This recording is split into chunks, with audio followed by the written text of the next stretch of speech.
بسم الله الرحمن الرحيم. الحمد لله رب العالمين، والعاقبة للمتقين، ولا عدوان إلا على الظالمين، ثم الصلاة والسلام على رسول الله صلى الله عليه وسلم وعلى آله وأصحابه ومن والاه ومن اقتدى أثرهم إلى يوم الدين. ثم أما بعد، نسأل الله تبارك وتعالى أن يتقبل منا صالح أعمالنا وأن يعفو عنا، إنه ولي ذلك والقادر عليه، اللهم آمين. كما نسأل المولى سبحانه وتعالى أن يرينا الحق حقا ويرزقنا اتباعه، وأن يرينا الباطل باطلا ويرزقنا اجتنابه. السلام عليكم ورحمة الله وبركاته. Twebaza Allahu tabarak wa ta'ala ila nga tumutendereza oyo Allahu jalla wa ala akyatukumenga tukyali abaddu abalamu. Tumwebaza byonna byatuwadde mbyengera byetasobola kubeera nga tumalayo. Wa in ta'uddu ni'matallahi la tuhsuha, otandika okubala ebyengera Allahu tabarak wa ta'ala byazze nga atuwa tetusobola kubeera nga tubimalayo. Tumusaba bitukuumire tubere nga tumusisinkana nga tuli ebyengere ebyo nga tuli balamba nga bwe yatutonda. Innahu waliyu dhalika walqadiru alayhi, Allahumma amin. Tumusaba Allahu jalla wa ala asookusaasira ebyengera n'emirembe ku mubaka Muhammadin sallallahu alayhi wasallam wa ala alihi, n'abantu b'omu nnyumba ye, wa ashabihi, n'abantu abamugoberera basahaba be, naffe ffenna okutwaliza wamu. Tumusaba tusonyiwe tumusobya mu mazambi nga tugenderedde mugo, agamu nga tetugenderedde. Tumusabe abeere nga tukwatirako tuleme kubeera nga tumujeemera biiznihi subhanahu wa ta'ala. Baganda bange abalungi ab'ebbeeyi ku mukutu guno ogw'ekitiibwa, olunaku lwaffe lumanyikiddwa bulungi. Akadde kano bwe kati tubeera twejjukanya ku bigambo by'owekitiibwa Nabbi Muhammad sallallahu alayhi wasallam, alladhi la yantiqu anil hawa, atayogeranga bigambo nga bijja mu bbanga. In huwa illa wahyun yuha, wabula bwabanga bubaka okuva eri Allah subhanahu wa ta'ala. Olunaku leero twagadde twejjukanye ku bigambo bino owekitiibwa Nabbi Muhammad sallallahu alayhi wasallam yatuyigiriza, oba ebigambo bino nga Anas bin Malik abitunyumiza nga Nabbi Muhammad sallallahu alayhi wasallam niwe yali abasomesa. Insha Allah naffe bitugenda okubeera nga twejjukanyako olunaku olwaleero nga hadithi nyimpi mu bumpi bwayo naye nga ngazi eri oyo dhilubbin. Katusooke tusome hadithi then tubeere nga tutunuulira sharhi ya hadithi insha Allah subhanahu wa ta'ala. عن أنس بن مالك رضي الله عنه قال: قال رسول الله صلى الله عليه وسلم: إن الله ليرضى عن العبد أن يأكل الأكلة فيحمده عليها، أو يشرب الشربة فيحمده عليها. رواه مسلم. حديثي ووجود ووجدتنولد وجلب الدلانغ نيمبي نينغا نبي محمد صلى الله عليه وسلم yagenda ojjogera ng'erimu ebigambo ebikulu bingi, ebigambo ebyamakulu biyitirivu nnyo ebiri mu hadithi eyo. Yatutegeeza Anas bin Malik, Nabi Muhammad sallallahu alaihi wasallam yagamba: inna allaha, mazima ddala Allahu tabaraka wa ta'ala, la yarda anil abdi, Allah subhanahu wa ta'ala asobola okubeera nga asiima omuddu we, an yaakula al aklata, wabeera nga alina akantu konna kabeera alidde, fayahmaduhu alayha, nabeera nga yeebaza Allah tabaraka wa ta'ala nga amaze okulyako. Aw yashrabu sharbata, oba naafunayo akantu konna kabeera anywedde, fayahmaduhu alayha, wabanga amaze okubeera nga akanywa neyebaza Allah tabaraka wa ta'ala. Iyi hadith bitugenda okubeera nga tugaziya insha Allah tabaraka wa ta'ala obudde buno. Agamba nti al aklata hiya al ghadwa aw al ashwa. Kyategeeza ne akla ategeeza nti ki al ghadwa oba al ashwa, ekyokulya kyobeera olidde emisana oba kyonna ky'obeera olidde di ekiro, yani ekyokulya kyonna ky'obeera olidde. Kyategeeza n'ekigambo al-aklata, agamba nti al-akla hiya al-ghadwatu awi al-ashwatu. Bwe tuba nga tumaze kutegeera nti ekyokulya kyonna ky'obeera olidde, nabbi agambye nti inna allaha la yarda, Allah subhanahu wa ta'ala asobola okubeera ng'asiima omuddu we abeera alidde al-akla, akantu akasembayo kubeera katono nga kakulya.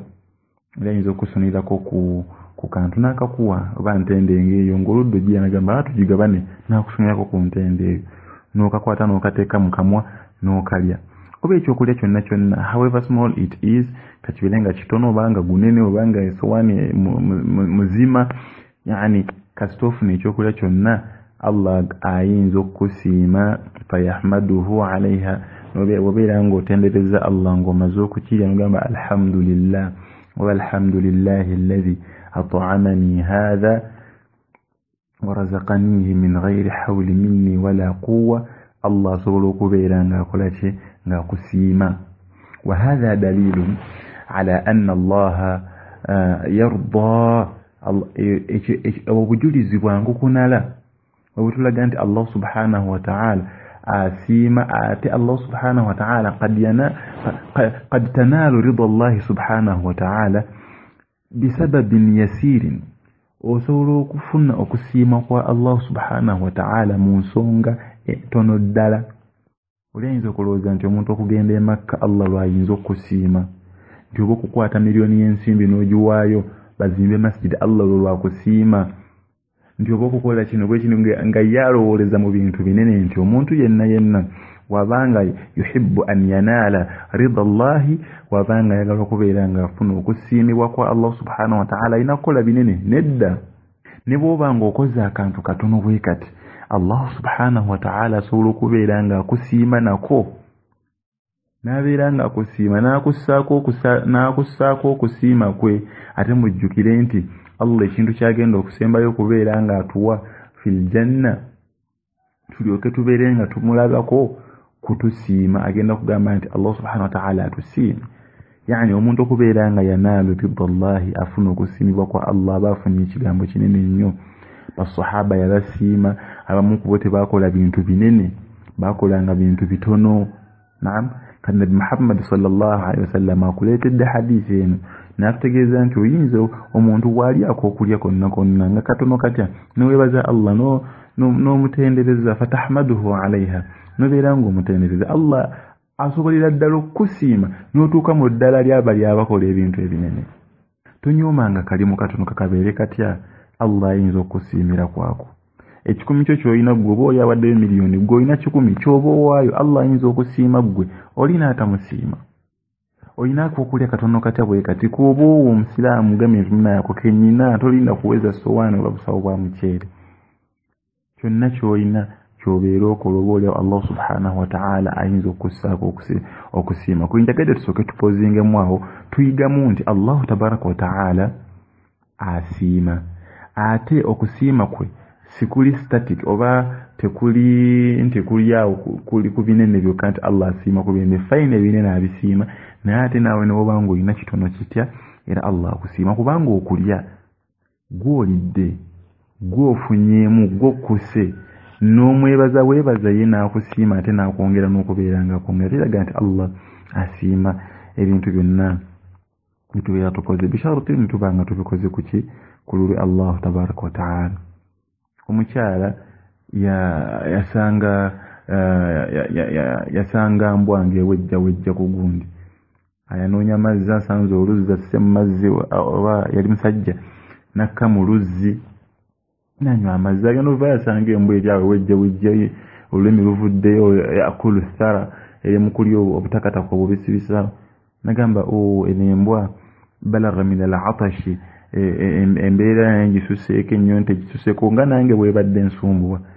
Naddayo mu luzzi n'asenera amazzi mu ngato, n'agikola ki, n'agiwa Allah. Fashakara lahu, Allah n'amusiima n'amwebaza. Ekyo kye yakola naye ng'okirabanga ekitono okubeera ng'onywesa embwa.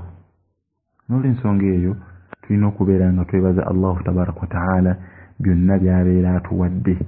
kati mu hadithi eno Allah asobola okukusiima bw'obeera ng'olidde ekyokulya fatahmaduhu alayha n'obeera ng'okimwebaliza oba n'onywa ekyokunywa kyonna fatahmaduhu alayha n'obeera nga nakyo kimwebaliza. Abantu bangi beesuulirayo gwa naggamba mu mbeera naddala we tutuuka mu kulya. Abantu beesuulirayo gwa naggamba mu adabu z'okulya.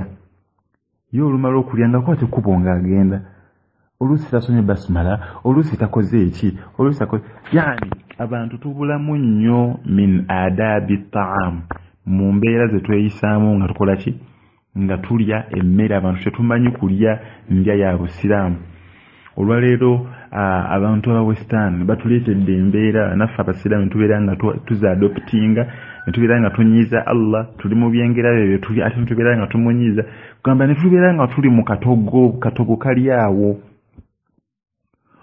Olinga bamugamba nti yali olinga bamugamba nti oba oli emmere olina kuliisa mukono gwa kkono mujje mukyegendeze baganda bange abalungi.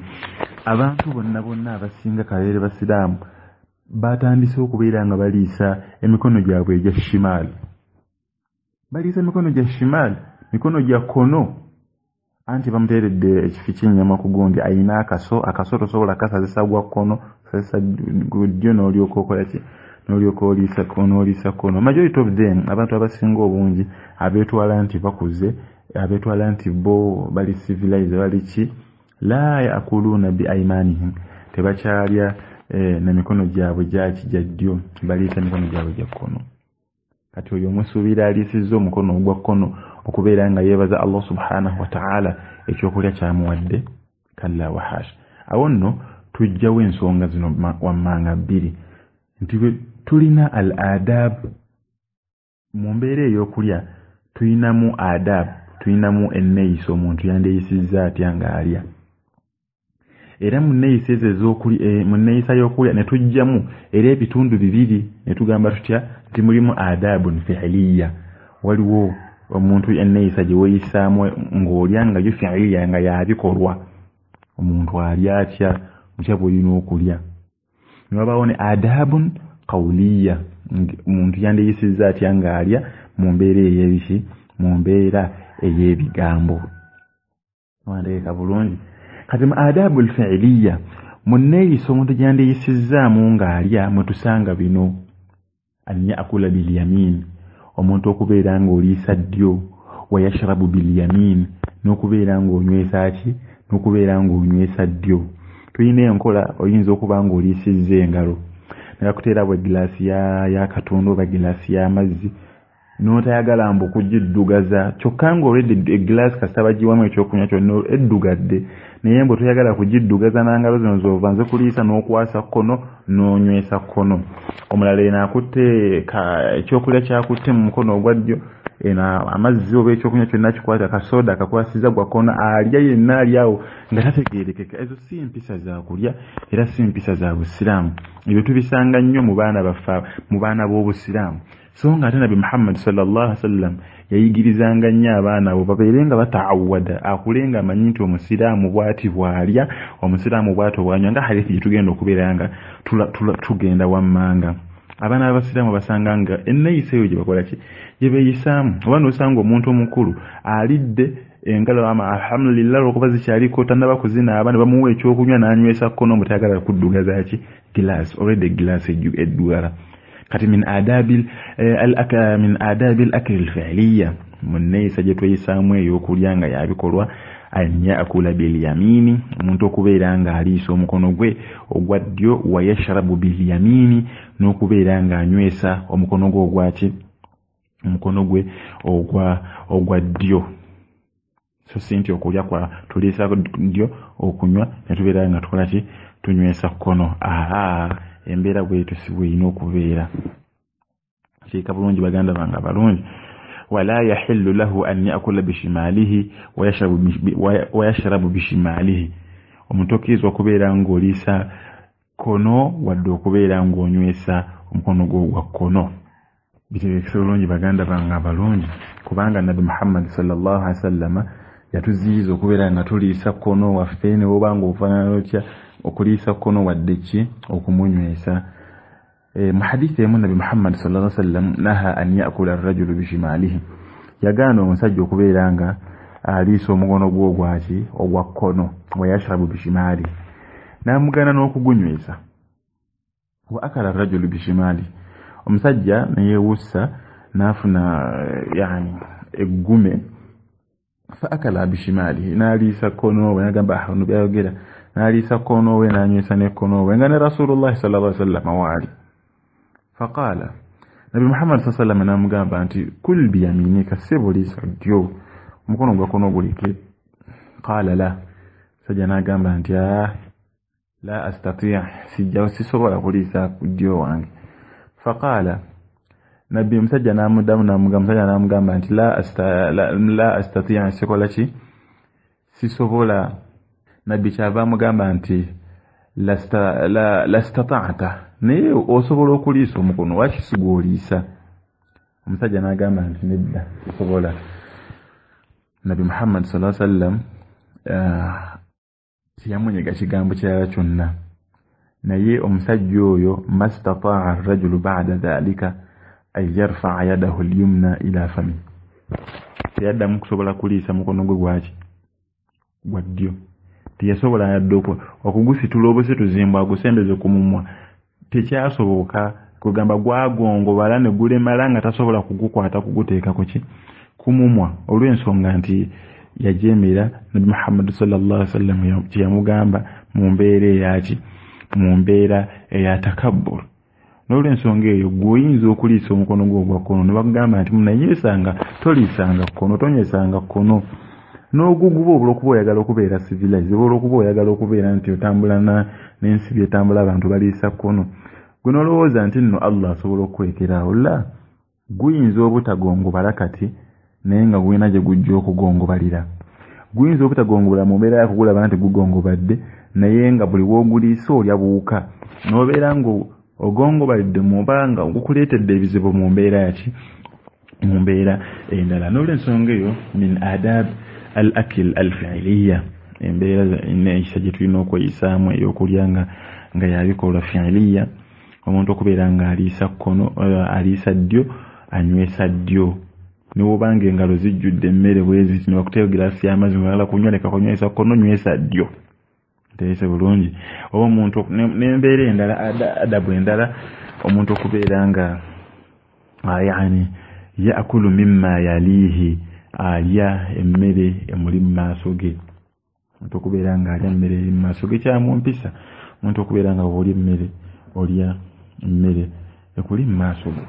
Wa amma al-adabu al-qawliya, ate yo mu nneeyisa gye tweyisaamu nga yo ya bigambo, mu kulya, agamba nti yusammi inda al-akil, omuntu oba ogenda okulya olina okubeera nga tusammillah, osoma erinnya lya Allah, fataqul, nobeera nga ogamba bismillah, n'otandika okubeera nga olya at-ta'am, olya emmere yo.